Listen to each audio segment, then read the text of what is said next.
The night was still and quiet on the far side of the lake. No one ever comes down here, not since they stopped repairing the bridge. And yet it was hard to shake the feeling of being watched. This is CJ's fault. He really believes all that stuff. Once you start to see things, there's no going back. I wonder what he meant by that.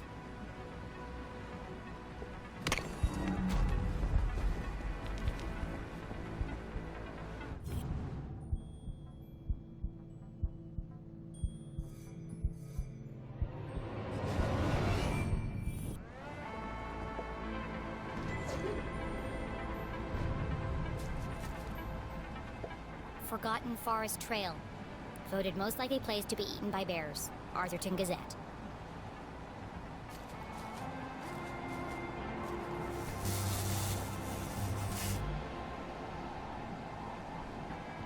Perfect. Just as I'm about to enter the spooky woods. The good folks at Arthurton Power and Light were not easing Jenny's fear of the dark.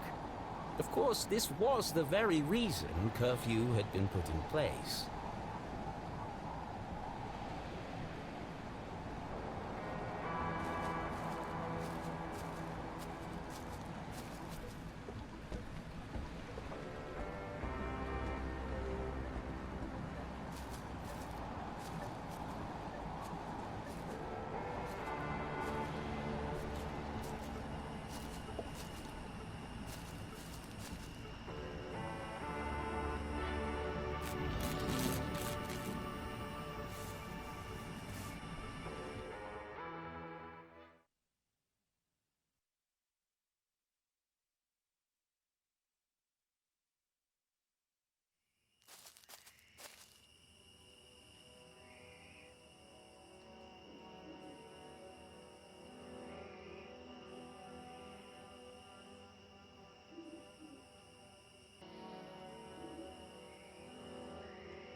What happened to the bridge? It looked like Jenny had reached a dead end. She had no choice but to return to Susie's house for a comforting mug of hot chocolate. I'd rather plummet to my death.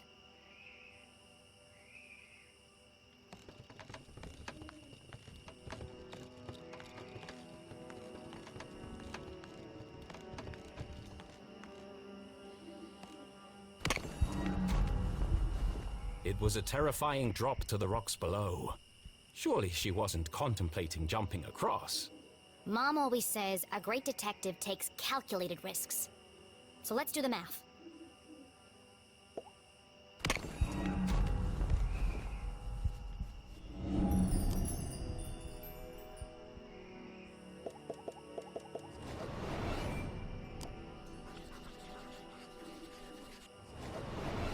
The bridge is too weak for a running jump.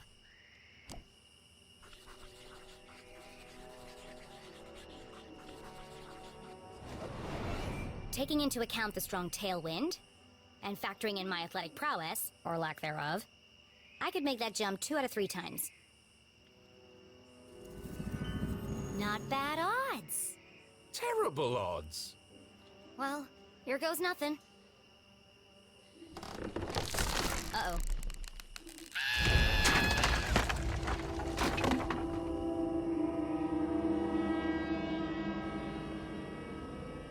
Okay, maybe the odds weren't so good. And now she was dangling from a splintered plank, one slip away from certain death. It's just like climbing a tree. Just don't look down. Don't look down.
Was this the end for our tiny hero? As her spindly muscles began to give way, an image flashed before Jenny's eyes.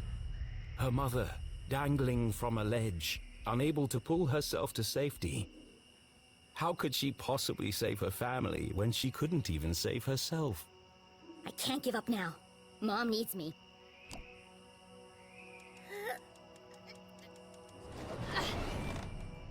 Jenny had barely survived. Was she really prepared for the dangers that lay ahead? It's too late to turn back now.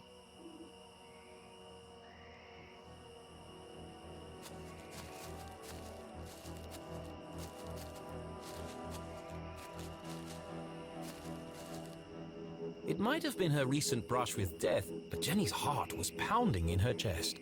That's not my heart. That's... CJ's compass! The needle is shaking like crazy.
Is this what the compass was pointing to?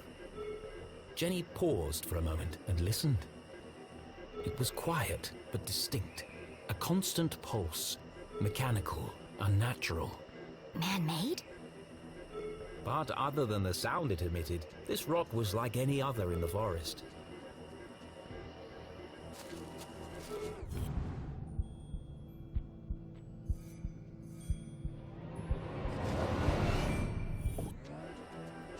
What's this?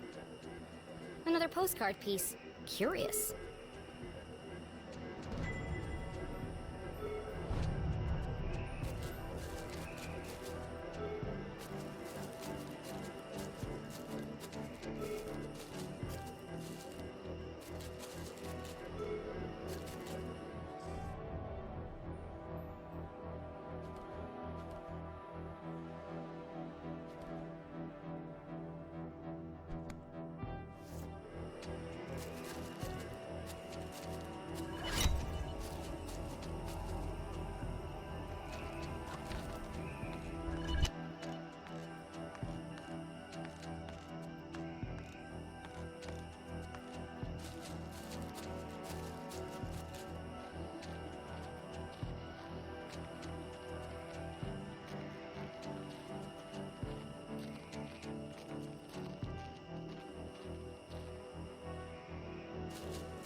There's something under there.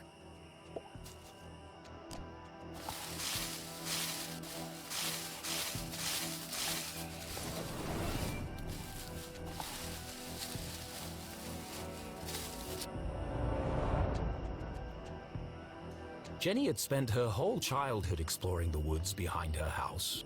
But I've never seen this before. Then she remembered CJ's words. People don't see things they aren't looking for. She knocked on the rusty metal. Hollow. It's a trapdoor.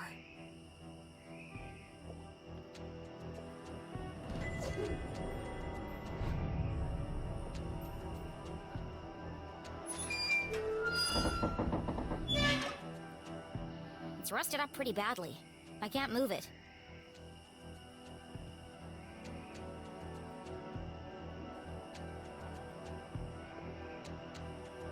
What a strange device. The wires are connected to the door.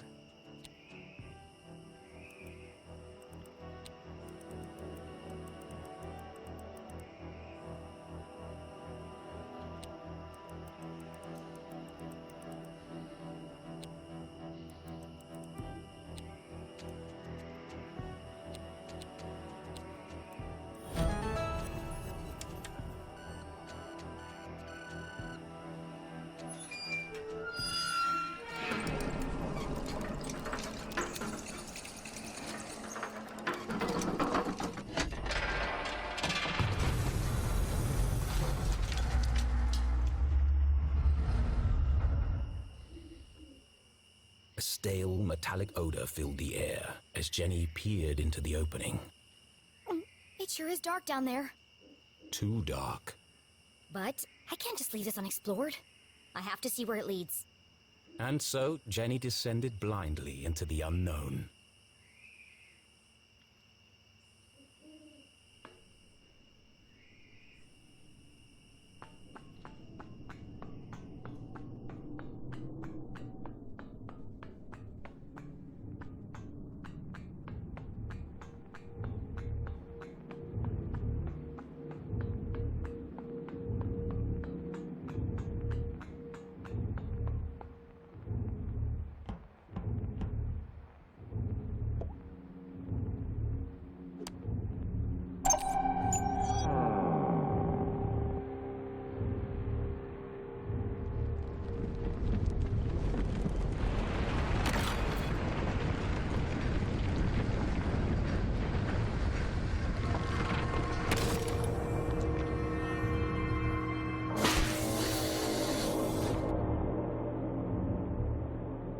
didn't sound good.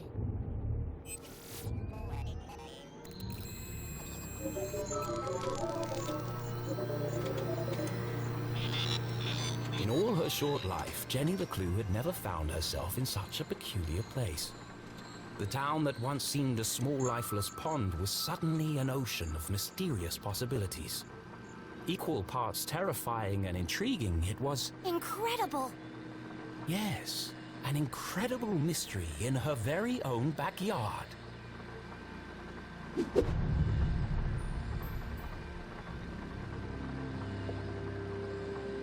Looks fancy. And broken.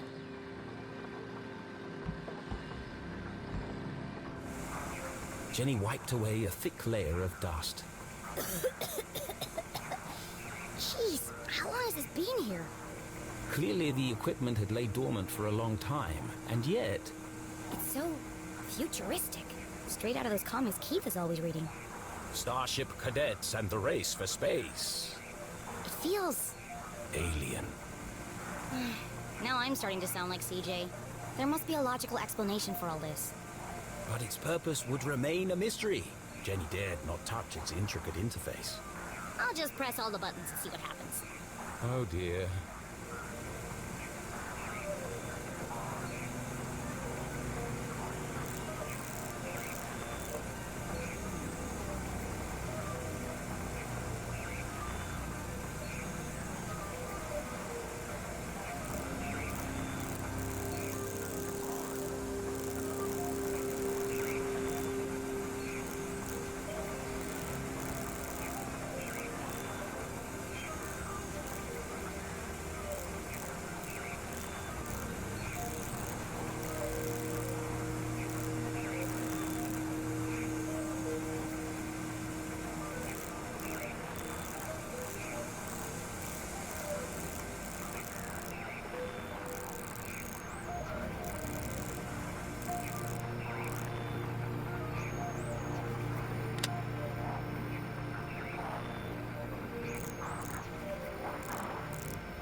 As Jenny turned the dials, she heard something hidden in the static.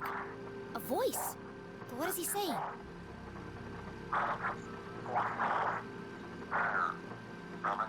It's a pattern. It keeps repeating. Animals and numbers. Animals and numbers. People in the future sure talk weird. Was it a cry for help? A shopping list? Someone with extremely limited vocabulary? Whatever it is, it must be important. And so she transcribed it in her journal.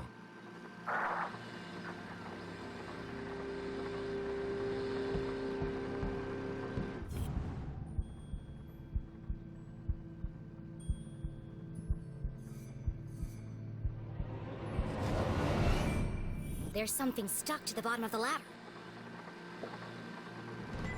It was just a blank piece of paper. Or is it? Jenny traced her finger over the page. She felt the clear indentations left by a pen. I know exactly what to do.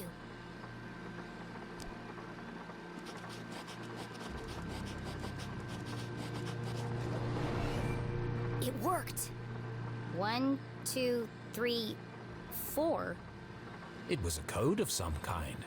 The world's least secure code.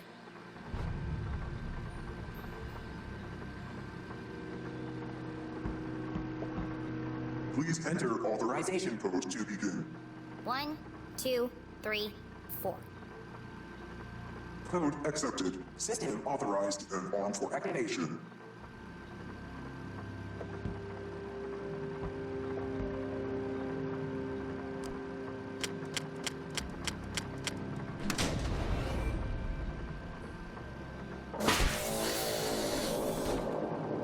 Sphere hermetically sealed.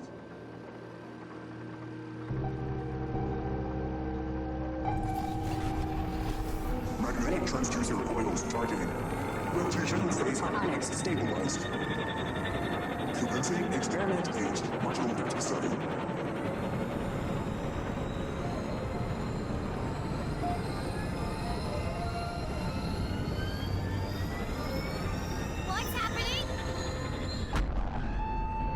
Radioactive safety margins cleared. Running at 54% efficiency. It says it's working, but what's it doing? Remember, a healthy employee is an effective employee. Please leave the station for your mandatory 15-minute smoking break.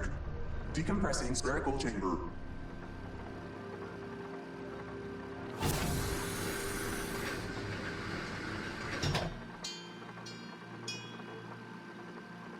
I should get out of here before my skin melts off.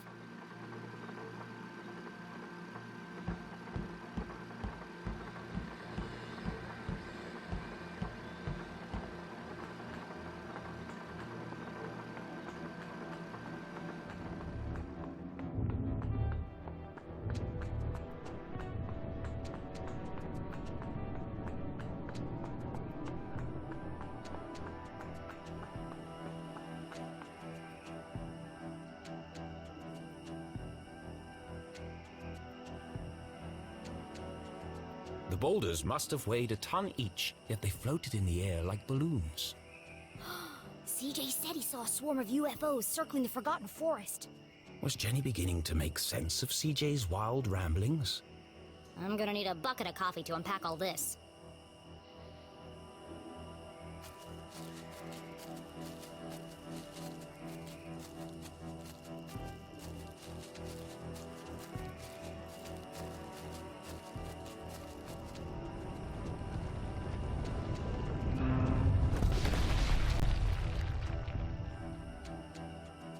Oh, God.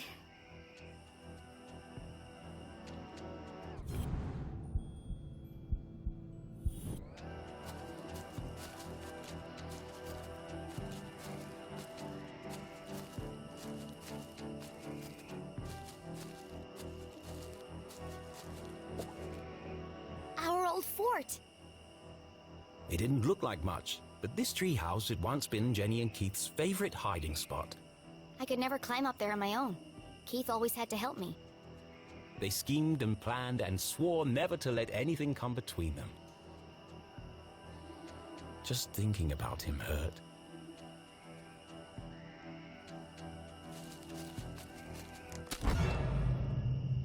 What was that?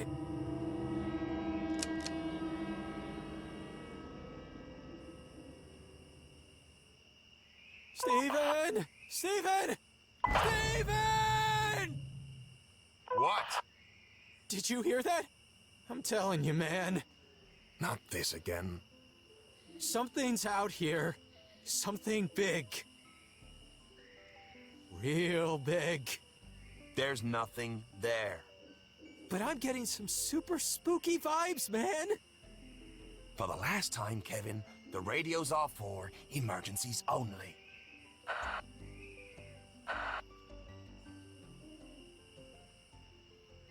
That was lucky. I need to be more careful. The house was swarming with police, but she knew this place like the back of her hand. If anyone could find a way in, it was Jenny LeClue.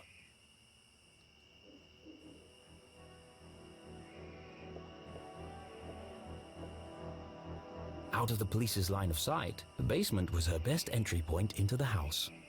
Except that window is locked, and all my lockpicking gear is inside.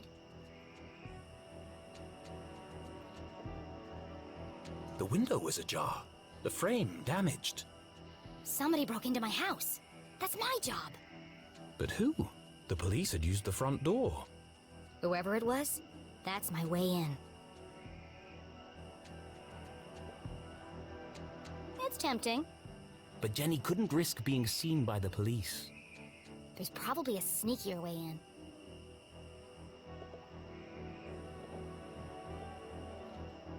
Not going in that way. What could the police have found inside her house? And if they found what they're looking for, why are they still here?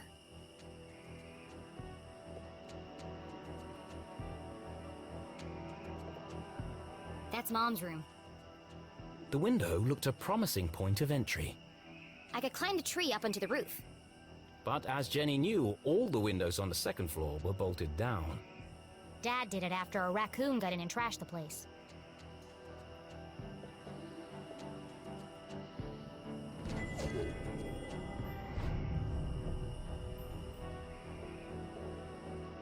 My room. And inside. My detective gear. But unfortunately, this window was also bolted shut.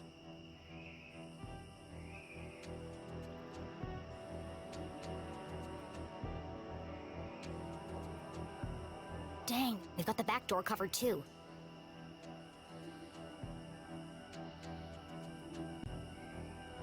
To get to the basement window, Jenny would have to creep carefully past the police officer.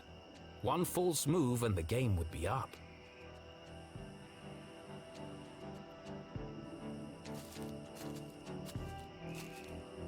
Hey! Who goes there? Caught! Jenny would have to think fast or risk being jailed like her mother.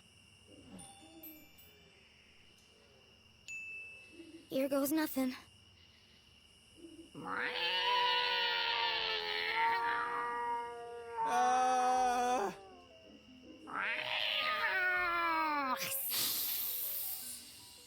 Steven!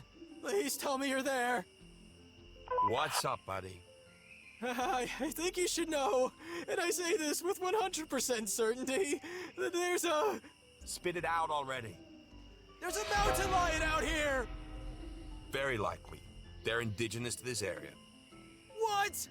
Just don't let it eat you. I don't need any more paperwork. Oh, God. I think I'll just head inside for a minute to check on something. Phew, that was close.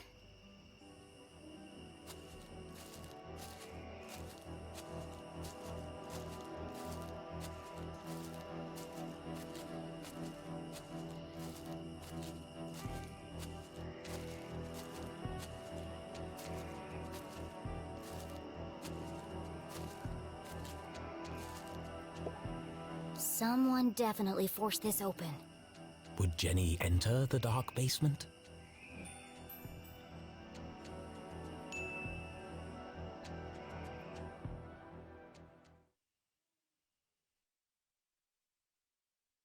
It was an odd feeling, breaking into her own house. But as she squeezed through the basement window, Jenny felt a rush of excitement. I could get used to this, she thought.